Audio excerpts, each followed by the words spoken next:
Hi hello ನನ್ನ ಎಲ್ಲ ಪ್ರೀತಿಯ ವೀಕ್ಷಕರಿಗೆ ಮತ್ತೊಮ್ಮೆ ನಮ್ಮ ಚಾನಲ್ಗೆ ಸುಸ್ವಾಗತ. ಮೊದಲೇದಾಗಿ ಎಲ್ಲರೂ ಹೇಗಿದ್ದೀರಾ? ಹೋಪ್ಫುಲಿ ಎಲ್ಲ ಚೆನ್ನಾಗಿದ್ದೀರಾ ಅಂತ ಅಂದ್ಕೊಂಡಿದ್ದೀನಿ. ಆ್ಯಂಡ್ ಎಲ್ಲ ನಿಮ್ಮ ಕೆಲಸಗಳು ಕೂಡ ತುಂಬಾ ಅದ್ಭುತವಾಗಿ ನೀವು ಅಂದ್ಕೊಂಡಾಗೆ ಹೋಗ್ತಾ ಇದೆ ಅಂತ ಕೂಡ ನಾನು ಭಾವಿಸ್ತೀನಿ. ಸ್ನೇಹಿತರೆ, ನಿಮಗೆಲ್ಲ ತಮ್ಮನೆಲ್ಲ ನೋಡಿ ಗೊತ್ತಾಗಿರ್ಬೋದು ಇವತ್ತಿನ ಕಂಟೆಂಟ್ ಯಾವುದು ಅಂತ. ಅದೇ operation blue star, murder of Indira Gandhi. ಬನ್ನಿ ಸ್ನೇಹಿತರೆ, ಹೆಚ್ಚಿನ ಟೈಮ್ ವೇಸ್ಟ್ ಮಾಡದೆ ಸೀದಾ ಇವತ್ತಿನ ಈ ಒಂದು ವಿಡಿಯೋನ ಸ್ಟಾರ್ಟ್ ಮಾಡೋಣ. 31 ಅಕ್ಟೋಬರ್ 1984ನ ಬೆಳಗ್ಗೆ ಸರಿಸುಮಾರು 9:20ಕ್ಕೆ ಭಾರತದ ಮೊಟ್ಟ ಮೊದಲ ಹಾಗೆ ಕಡೆಯ ಮಹಿಳಾ ಪ್ರಧಾನಮಂತ್ರಿ ಇಂದಿರಾ ಗಾಂಧಿ ಅವರು ತಮ್ಮ ಮನೆಯಿಂದ ಒಂದು ಟಿವಿ ಇಂಟರ್ವ್ಯೂಗೋಸ್ಕರ ಅವರು ತಮ್ಮ ಆಫೀಸ್ಗೆ ಹೊರಡ್ತಾ ಇದ್ರು.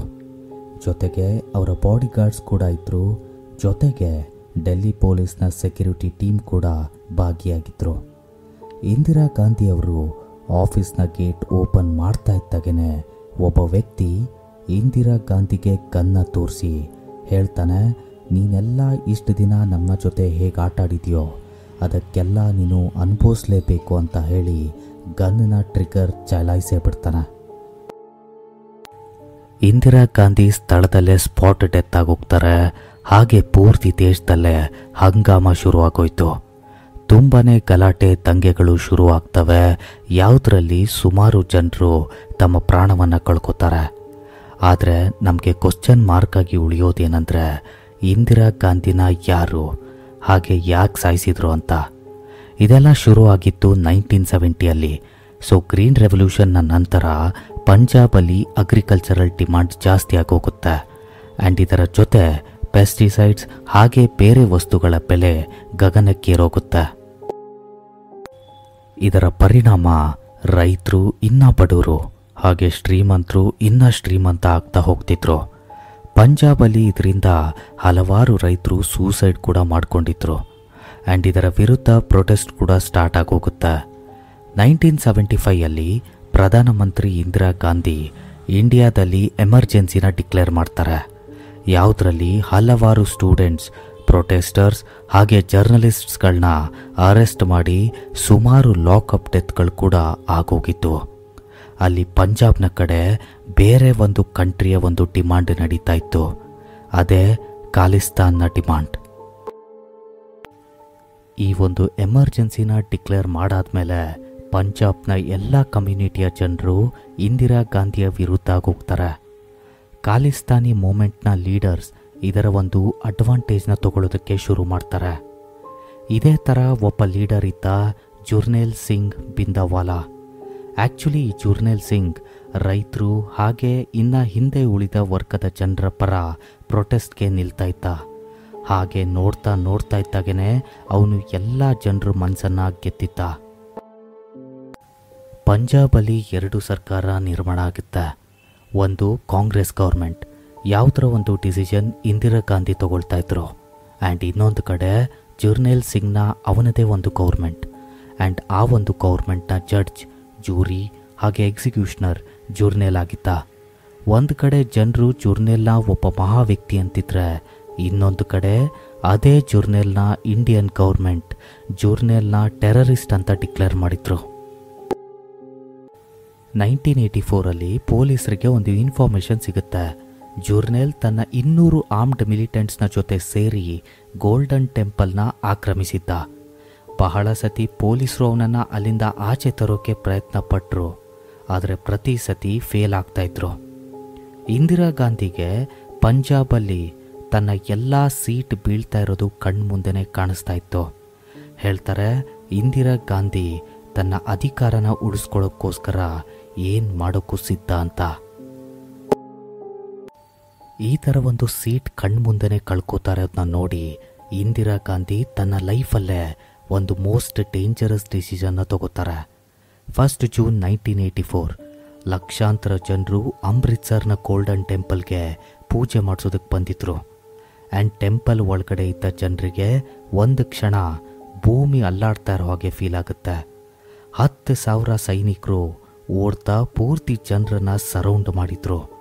ಆ್ಯಂಡ್ ಗೋಲ್ಡನ್ ಟೆಂಪಲ್ನ ಒಳಗಡೆ ಕರ್ಫ್ಯೂ ಹಾಕಿದ್ರು. ಇದರ ಅರ್ಥ ಯಾರು ಟೆಂಪಲ್ನ ಹೊರಗಡೆ ಅಥವಾ ಒಳಗಡೆ ಹೋಗೋದಕ್ಕಾಗೋದಿಲ್ಲ. ಇಂದಿರಾ ಗಾಂಧಿ ಮಿಲಿಟರಿ ಫೋರ್ಸಸ್ನ ಕಳಿಸಿರೋ ಉದ್ದೇಶ ಏನಂದರೆ ಜರ್ನೈಲ್ ಸಿಂಗ್ನ ಹಿಡಿಯೋದಕ್ಕೆ. ಆ್ಯಂಡ್ ಮಿಲಿಟರಿ ಅಟ್ಯಾಕ್ ಮಾಡ್ತಾ ಇದ್ದಾಗೇ ಜರ್ನೈಲ್ ಸಿಂಗ್ ಹಾಗೆ ಅವನ ಮಿಲಿಟೆಂಟ್ಸ್ ಗ್ರಾನೇಡ್ ಹಾಗೆ ರಾಕೆಟ್ ಲಾಂಚರಿಂದ ಇಂಡಿಯನ್ ಆರ್ಮಿಗೆ ಉತ್ತರ ಕೊಡುತ್ತೆ.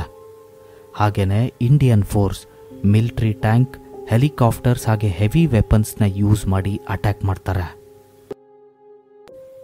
ಈ ಒಂದು ಭೀಕರವಾದ ಅಟ್ಯಾಕ್ನ ಮಧ್ಯ ಇಬ್ಬರು ಮರ್ತೆ ಹೋಗ್ಬಿಟ್ಟಿದ್ರು. ಆ ಒಂದು ಗೋಲ್ಡನ್ ಟೆಂಪಲ್ ನಮ್ಮ ದೇಶದ ಎಂಥ ಒಂದು ದೊಡ್ಡ ಆಸ್ತಿ, ಹಾಗೆ ಎಷ್ಟು ಇನೋಸೆಂಟ್ ಜನರು ಅಲ್ಲಿ ಉಪಸ್ಥಿತರಿದ್ದರು. 1 ಜೂನ್ಗೆ ಶುರುವಾಗಿದ್ದ ಈ ಒಂದು ಯುದ್ಧ 6 ಜೂನ್ಗೆ ಕಂಪ್ಲೀಟ್ ಆಗ್ತಾ ಬರುತ್ತೆ. ಯಾವಾಗ ಇಂಡಿಯನ್ ಆರ್ಮಿ ಜರ್ನೈಲ್ ಸಿಂಗ್ನ ಸಾಯಿಸಿ ಗುರುದ್ವಾರನ ಆಕ್ರಮಿಸ್ತಾರೆ. ಹಾಗೆ 10 ಜೂನ್ಗೆ ಫೈನಲಿ ಈ ಒಂದು ಯುದ್ಧ ಮುಕ್ತಾಯವಾಗುತ್ತೆ. ಜರ್ನೈಲ್ ಸಿಂಗ್ನ ಜೊತೆ ಇದ್ದ ಒಂದಷ್ಟು ಮಿಲಿಟೆಂಟ್ಸ್ ಓಡೋದ್ರೆ ಇನ್ನಷ್ಟು ಮಿಲಿಟೆಂಟ್ಸ್ ಸತ್ತೋಗಿದ್ರು. ಈ ಒಂದು ಯುದ್ಧದಲ್ಲಿ ಸಿಖ್ ಕಮ್ಯುನಿಟಿಯ ಪವಿತ್ರವಾದ ಗುರುದ್ವಾರ ಗೋಲ್ಡನ್ ಟೆಂಪಲ್ ನೆಲಸಮವಾಗೋಯ್ತು. ಇಷ್ಟೇ ಅಲ್ಲ, ಸುಮಾರು ಸೈನಿಕರು, ಮಕ್ಕಳು, ಮರಿ, ವಯಸ್ಸಾದವರು ಎಲ್ಲರೂ ಪ್ರಾಣ ಬಿಟ್ಟಿದ್ರು. ಮಾತಲ್ಲೇ ಮುಗಿಸೋ ಒಂದು ಸಮಸ್ಯೆನ ಇಂದಿರಾ ಗಾಂಧಿ ಮಿಲಿಟ್ರಿಯಿಂದ ಅಟ್ಯಾಕ್ ಮಾಡಿಸ್ತಾರೆ. ಈ ಒಂದು ಆಪರೇಷನ್ಗೆ ಬಂದ ಹೆಸರೇ ಆಪರೇಷನ್ ಬ್ಲೂ ಸ್ಟಾರ್. ಇದಾದಮೇಲೆ ಸಿಖ್ರಿಗೆ ಅನ್ಸೋಕೆ ಶುರು ಆಗುತ್ತೆ ಇಂದಿರಾ ಗಾಂಧಿ ಹಾಗೆ ಅವಳ ಗೌರ್ಮೆಂಟ್ ಸಿಖ್ ಕಮ್ಯುನಿಟಿಯ ವಿರುದ್ಧ ಇದ್ದಾರೆ. ಆ್ಯಂಡ್ ಪಂಜಾಬಲ್ಲಿ ಕರ್ಫ್ಯೂನ ಹಾಕಿದ್ರು, ಸೋ ದ್ಯಾಟ್ ಈ ಒಂದು ನ್ಯೂಸ್ ಆಚೆ ಎಲ್ಲೂ ಸ್ಪ್ರೆಡ್ ಆಗದೇ ಇರಲಿ.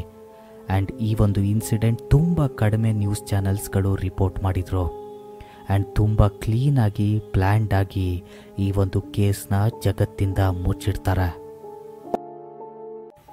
ಇಂದಿರಾ ಗಾಂಧಿಗೆ Z+ ಸೆಕ್ಯುರಿಟಿನ ನೀಡಲಾಯಿತು. ಆ್ಯಂಡ್ ಮನೆ ಮುಂದೆ ಅಡಿಷ್ನಲ್ ಚೆಕ್ ಪಾಯಿಂಟ್ಸ್ನ ಹಾಕ್ತಾರೆ. ಇಂದಿರಾ ಗಾಂಧಿ ಎಲ್ಲೇ ಆಚೆ ಹೋಗ್ಬೇಕಂದ್ರೂ ಬುಲೆಟ್ ಪ್ರೂಫ್ ವೇಸ್ಟ್ ಇಲ್ದಲೇ ಮನೆಯಿಂದ ಆಚೆ ಹೋಗ್ತಿರ್ಲಿಲ್ಲ. ಇಂದಿರಾ ಗಾಂಧಿಯ ಪರ್ಸನಲ್ ಸೆಕ್ಯುರಿಟಿ ಫೋರ್ಸಲ್ಲಿ ಎಲ್ಲ ಸಿಖ್ ಸೆಕ್ಯುರಿಟಿ ಫೋರ್ಸ್ನ ತೆಗೆದಿದ್ರು. ಆಗ ಇಂದಿರಾ ಗಾಂಧಿಗೆ ಅನ್ಸೋದಕ್ಕೆ ಶುರು ಆಗುತ್ತೆ, ಎಲ್ಲ ಸಿಖ್ ಜನರನ್ನು ತನ್ನ ಸೆಕ್ಯುರಿಟಿ ಫೋರ್ಸಿಂದ ತೆಗೆದ್ರೆ ನನ್ನ ಇಮೇಜ್ ಡ್ಯಾಮೇಜ್ ಆಗ್ಬೋದು ಅಂತ ಅವರು ಆ ಒಂದು ಲೆಟರ್ನ ರಿಜೆಕ್ಟ್ ಮಾಡ್ತಾರೆ. ಆ್ಯಂಡ್ ನಿರ್ಧಾರ ತಗೊಳ್ತಾರೆ ಒಂದಷ್ಟು ಸಿಖ್ ಜನರನ್ನು ಸೆಕ್ಯುರಿಟಿ ಫೋರ್ಸಲ್ಲಿ ಇಟ್ಕೊಳ್ಳೋಣ ಅಂತ. ಇದೇ ಸೆಕ್ಯುರಿಟಿ ಫೋರ್ಸ್ನ ಅವರ ಮೋಸ್ಟ್ ಇಂಪಾರ್ಟೆಂಟ್ ಬಾಡಿಗಾರ್ಡ್ ಬೇವಂತ್ ಸಿಂಗ್ ಕೂಡ ಇದ್ದರು. ಆದರೆ ಈ ಒಂದು ಆಪರೇಷನ್ ಬ್ಲೂ ಸ್ಟಾರ್ನ ಘಟನೆ ಆದಮೇಲೆ ಬೇವಂತ್ ಸಿಂಗ್ ಕೂಡ ಇಂದಿರಾ ಗಾಂಧಿನ ದ್ವೇಷಿಸ್ತಾ ಇದ್ರು. ಯಾವಾಗ ಬೇವಂತ್ ಅಮೃತ್ಸರ್ಗೆ ಹೋಗಿ ಅಲ್ಲಿನ ಪರಿಸ್ಥಿತಿನ ನೋಡಿ ಬೇವಂತ್ ಕಣ್ಣೀರಾಗ್ತಾರೆ. ಆ್ಯಂಡ್ ಅಲ್ಲಿಂದ ದ್ವೇಷ ಹುಟ್ಟುತ್ತೆ.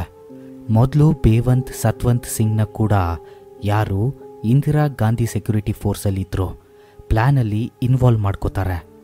ಬೇವಂತ್ ಹಾಗೆ ಸತ್ವಂತ್ ತುಂಬ ನೀಟಾಗಿ ಇಂದಿರಾ ಗಾಂಧಿನ ಸಾಯಿಸೋದಕ್ಕೆ ಪ್ಲ್ಯಾನ್ ಶುರು ಮಾಡ್ತಾರೆ. ಬೇವಂತ್ ಹಾಗೆ ಸತ್ವಂತ್ ಅವರ ಫ್ಯಾಮಿಲಿಗೆ ಒಂದು ಮಿಷನ್ ಮೇಲೆ ನಾವು ಆಚೆ ಹೋಗ್ತಾ ಇದ್ದೀವಿ, ಗೊತ್ತಿಲ್ಲ ಯಾವಾಗ ವಾಪಸ್ ಬರ್ತೀವಿ ಅಂತ ಹೇಳಿ ಅಲ್ಲಿಂದ ಇಬ್ಬರು ಹೊರಡ್ತಾರೆ. 31 ಅಕ್ಟೋಬರ್ 1984 ಬೆಳಗ್ಗೆ 9 ಗಂಟೆಗೆ ಇಂದಿರಾ ಗಾಂಧಿ ತನ್ನ ರೂಮಿಂದ ವಿತೌಟ್ ಬುಲೆಟ್ ಪ್ರೂಫ್ ವೇಸ್ಟ್ ಹೊರಡ್ತಾರೆ. ಯಾಕಂದರೆ ಅವರ ಇಂಟರ್ವ್ಯೂ ಮನೆ ಪಕ್ಕದಲ್ಲೇ ಇದ್ದ ಆಫೀಸಲ್ಲಿತ್ತು. ಆಫೀಸ್ ಗಾರ್ಡನ್ ಹತ್ರ ಇದ್ದಿತ್ತು ಸತ್ವಂತ್ ಸಿಂಗ್.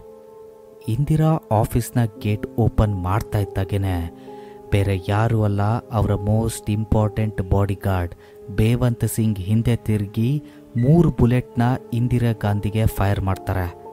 ಆ್ಯಂಡ್ ಹಿಂದೆಯಿಂದ ಸತ್ವಂತ್ ಸಿಂಗ್ ಒಂದು ಮಷಿನ್ ಗನ್ನ ತಗೊಂಡು 30 ಬುಲೆಟ್ನ ಇಂದಿರಾ ಮೇಲೆ ಫೈರ್ ಮಾಡ್ತಾರೆ.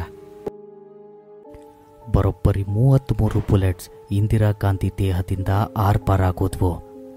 ಈ ಒಂದು ಅಟ್ಯಾಕ್ನ ನೆಕ್ಸ್ಟ್ ಸೆಕೆಂಡ್ ಇಬ್ಬರು ತಮ್ಮ ತಮ್ಮ ವೆಪನ್ಸ್ನ ಕೆಳಗಾಕಿ ಹೇಳ್ತಾರೆ, ನಾವೇನು ಮಾಡ್ಬೇಕು ಅಂದ್ಕೊಂಡಿದ್ವೋ ಅದಾಯಿತು, ಇವಾಗ ನಿಮಗೇನನ್ಸುತ್ತೋ ಅದನ್ನ ನೀವು ಮಾಡಿ.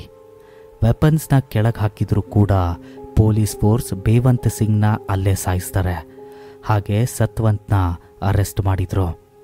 ಆದರೆ ಇಂದಿರಾ ಗಾಂಧಿಯ ಮರ್ಡರ್ ನ್ಯೂಸ್ನ ಮುಚ್ಚಾಕಲಿಲ್ಲ. ಬದಲಾಗಿ ಪ್ರತಿ ಒಂದು ನ್ಯೂಸ್ ಚಾನಲಲ್ಲಿ ಯಾವ ಥರ ಕವರೇಜ್ ಆಯಿತು ಅಂದರೆ ಎಲ್ಲ ಸಿಖ್ ಕಮ್ಯುನಿಟಿನ ವಿಲನ್ ಥರ ತೋರಿಸಿದ್ರು.